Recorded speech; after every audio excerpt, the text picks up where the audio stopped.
News tonight, a man convicted of killing a married couple in Flagler County more than 30 years ago has been put to death. Imagine a town gripped by fear, where no one is safe, not in their cars, not in their homes. The latest tonight on a CBS 5 exclusive investigation. He called himself the Phantom Killer, and he targeted young girls. Today, a relative of one of his victims let him have it at a clemency board hearing. Chief investigative reporter Morgan Lowe was there.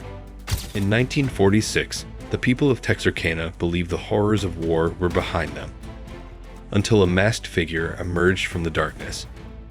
We're not able to do what we were hoping to do, but I needed them to understand that there is a side to it other than just the paroled side. There's also the victim side as well. With a pistol in hand and an eerie, ghost-like presence, he struck randomly, leaving behind a trail of blood and shattered innocence. The press dubbed him the Phantom Killer, but his true identity remains a mystery. Was he a lone madman or something far worse? Stay with us as we uncover the chilling truth behind one of America's most infamous unsolved murder sprees. But be warned, the Phantom was never caught. The year is 1946. World War II has recently ended, and Americans are still celebrating the end of the long and bloody conflict. Nowhere is this sense of relief more evident than in small-town America, where tiny populations had already been reduced due to the draft, which sent many young men off to fight. Two such towns were the quiet farming communities of Texarkana, Texas, and Texarkana, Arkansas. These neighboring towns, sitting on the state border, were often referred to collectively as Texarkana. By February of the new year, residents were eager for life to return to normal.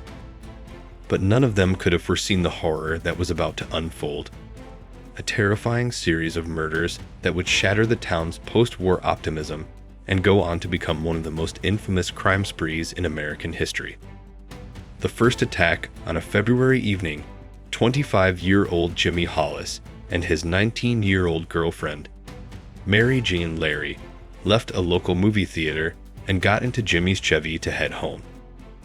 However, they soon decided they weren't quite ready to call it a night and drove to a secluded lover's lane just off Richmond Road on the Texas side of town. During this time, young couples often sought privacy on deserted backroads, as there was no such thing as Netflix and chill. After parking, Jimmy and Mary settled in comfortably. But just 10 minutes later, a man suddenly appeared at the driver's side window, shining a flashlight inside and ordering them to get out of the car. The stranger wore a white sack over his head, with holes cut out for his eyes and mouth. At first, Jimmy thought this was some kind of prank and told the man that he must have the wrong person. The response was chilling. The hooded figure raised a pistol and said, "I don't want to kill you, fellow, so do as I say." Realizing the situation was serious, Jimmy and Mary complied. Once they were outside the vehicle, the assailant demanded that Jimmy remove his pants. As soon as he did, the attacker struck him on the head with his gun, hitting him so hard that Mary thought he had been shot. Mary, assuming this was a robbery, frantically grabbed Jimmy's wallet from his discarded pants and emptied it to show the attacker there was no money inside. But the masked man seemed uninterested in her plea. Instead, he hit her across the head as well, knocking her to the ground. He then ordered her to stand up and run. Confused and terrified, Mary hesitated before sprinting away in search of help. However, the attacker quickly caught up to her. When she told him she was only doing what he had instructed, he called her a liar and struck her once more, knocking her to the ground. He then proceeded to sexually assault her. Just minutes later, headlights from an approaching car spooked the attacker, forcing him to flee, leaving Mary bruised and traumatized. She ran half a mile before finding a nearby home, where she was able to call the police. Meanwhile, Jimmy had regained consciousness and stumbled to the main road, where he managed to flag down a passing car. The driver left him on the roadside and went to a nearby funeral home to use the phone to call the authorities. When officers arrived, they found a dazed and bloodied Jimmy walking along the road. Mary was also located and taken to the hospital, where doctors determined that Jimmy had suffered a fractured skull. Despite the horrific attack, both victims claimed to remember the events clearly. However, their statements to police contained key contradictions. Both described their assailant as about 6 feet tall and carrying a flashlight along with his pistol. However, Mary said he was an African-American man in his early 20s, while Jimmy insisted he was a white man in his early 30s. Due to these discrepancies, and the fact that such a brutal attack on a random couple seemed implausible in small-town Texarkana, police suspected the pair knew their attacker and were covering for him. With no physical evidence at the scene, the investigation stalled almost immediately.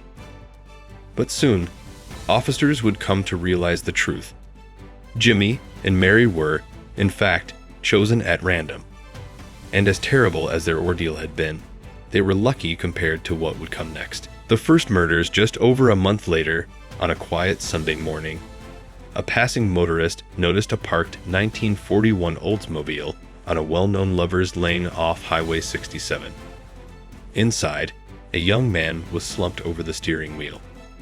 Initially believing he was asleep, the driver approached to check on him, only to discover he was covered in blood. A woman's body lay in the back seat. Police arrived and identified the victims as 29-year-old Richard Griffin and his 17-year-old girlfriend, Polly Ann Moore. Richard had been shot 3 times in the head, while Polly had a single gunshot wound to the back of hers. Bloodstains near the car suggested the victims had been killed outside and then placed back inside before the killer fled. Unfortunately, a recent storm had wiped away potential evidence, leaving investigators with only a single .32 caliber shell casing. Despite the crime occurring near a popular nightclub, no witnesses came forward. Further complicating matters, the local coroner embalmed Polly's body before an autopsy could be performed, leaving police unable to determine whether she had been sexually assaulted. The murders shocked the town, but authorities hoped they were an isolated incident. Tragically, they were not. The second murders less than a month later, a young man's body was discovered lying beside the road. He had been shot 4 times. Nearby, police found the body of his companion minus 15-year-old Betty Jo Booker, behind a tree 2 miles away. She had been shot once in the chest and once in the head. The victims had last been seen the night before when Betty Jo was picked up from a dance where she had been playing saxophone in a local band. Her instrument was missing, later fueling speculation that the killer had taken it. With the town in a panic, newspapers dubbed the murderer the Phantom Killer. Police increased patrols and even set up sting operations using undercover officers disguised as young couples. But nothing worked.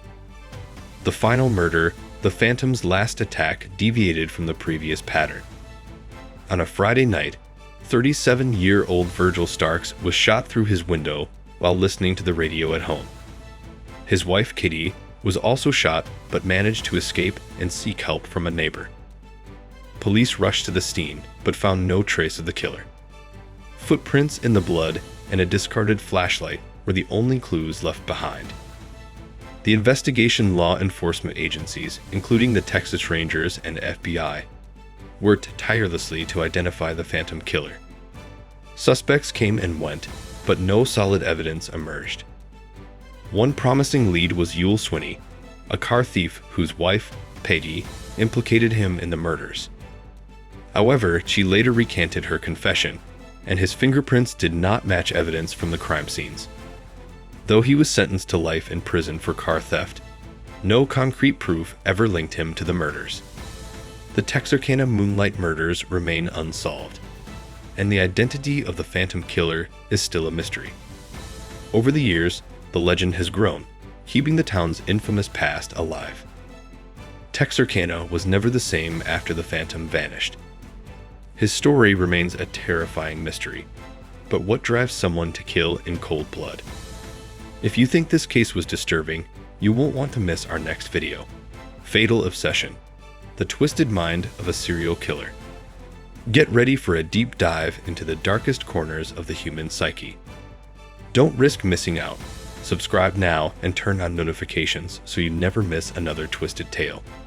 The shadows hold secrets, and we're here to uncover them. See you in the next one, if you dare.